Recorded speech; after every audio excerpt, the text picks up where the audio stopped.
بسم اللہ الرحمن الرحیم۔ السلام علیکم ورحمۃ اللہ وبرکاتہ۔ اردو سٹوری چینل میں آپ کو خوش آمدید۔ امید ہے آپ سب خیر و عافیت سے ہوں گے۔ آج ہماری ایک چھوٹی سی تحریر ہے، دستک۔ ڈاکٹر زیدی اپنے بستر پر بیٹھے تھے۔ ان کے چہرے پر نکاہت تھی۔ ان کی عمر 55 سال کے لگ بھگ تھی۔ میز پر بہت سی دوائیاں رکھی تھیں۔ ان کی بیگم بھی ساتھ بیٹھی کوئی رسالہ دیکھ رہی تھی۔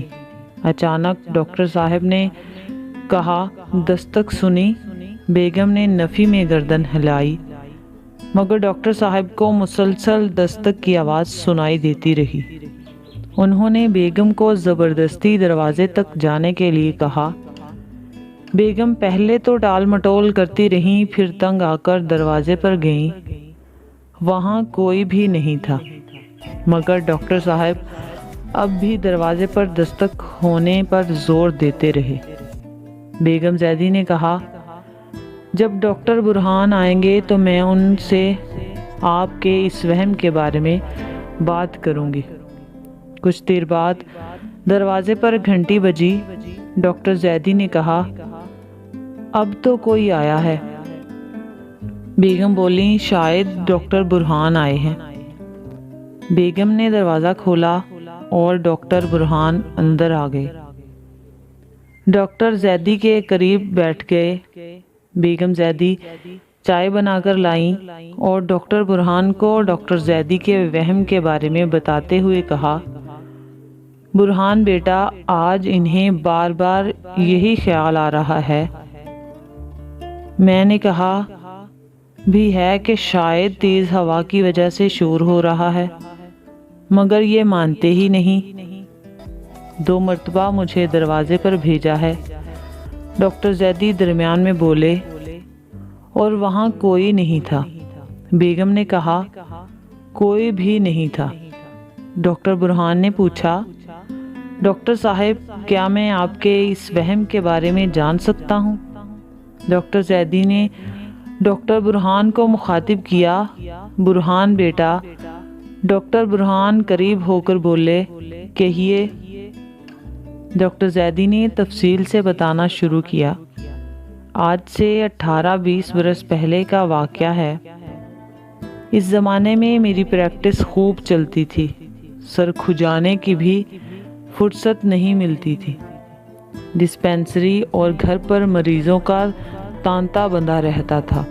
ایک رات میں تھکا ہوا تھا اور آتے ہی بستر پر لیٹ گیا۔ تھوڑی دیر بعد ملازم نے آ کر بتایا کہ ایک بڑے میاں آئے ہیں اور مجھے ساتھ لے جانا چاہتے ہیں۔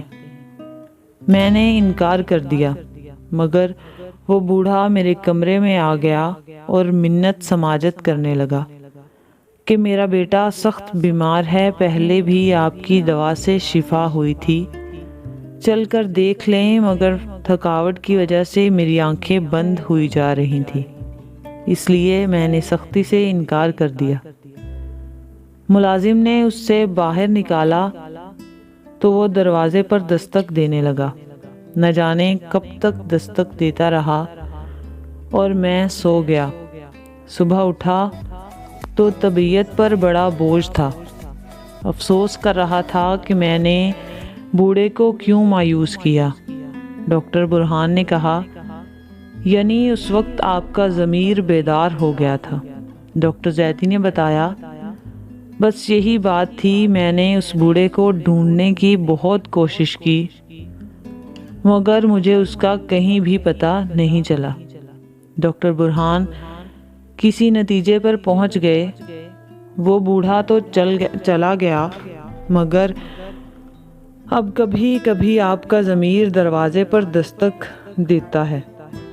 کچھ دیر تک رک کر انہوں نے ڈاکٹر زیدی کی طرف دیکھا۔ ڈاکٹر صاحب، ڈاکٹر زیدی بولے، کہو بیٹا، کیا بات ہے؟ ڈاکٹر برہان نے کہا، میں انہی بڑے میاں کا پوتا ہوں جس کا بیٹا اس رات ایڑیاں رگڑ رگڑ کر مر گیا، مگر آپ انہیں دیکھنے تک نہیں گئے۔ ڈاکٹر زیدی بولے، بیٹا تم بیگم حیرت سے بولی، برہان بیٹا، وہ آپ کے دادا تھے؟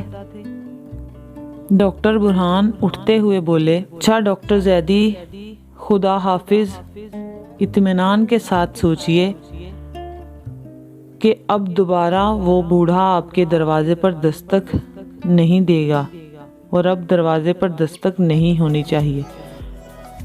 یہ تھی آج کی ہماری چھوٹی سی تحریر، جس سے ہمیں یہ سبق ملتا ہے کہ اس رات دروازہ نہ کھٹکھٹاتا اور وہ ڈاکٹر زیدی اس کے ساتھ چلے جاتے، اس کے بیٹے کو دیکھ لیتے تو آج ان کے دل پر یہ بوجھ نہ ہو۔ امید ہے آج کی ہماری یہ تحریر آپ کو ضرور پسند آئے گی۔ اگر آپ ہمارے چینل پر نیو ہیں تو ہمارے چینل کو سبسکرائب کریں اور ساتھ ہی بیل آئیکن کے بٹن کو دبائیں تاکہ آئندہ آنے والی ویڈیو آپ تک بر وقت پہنچ سکے۔ نیکسٹ ویڈیو تک کے لیے ہمیں اجازت دیں، اپنا خیال رکھیں اور اپنے ساتھ جڑے لوگوں کا بھی خیال رکھیں۔ اللہ حافظ۔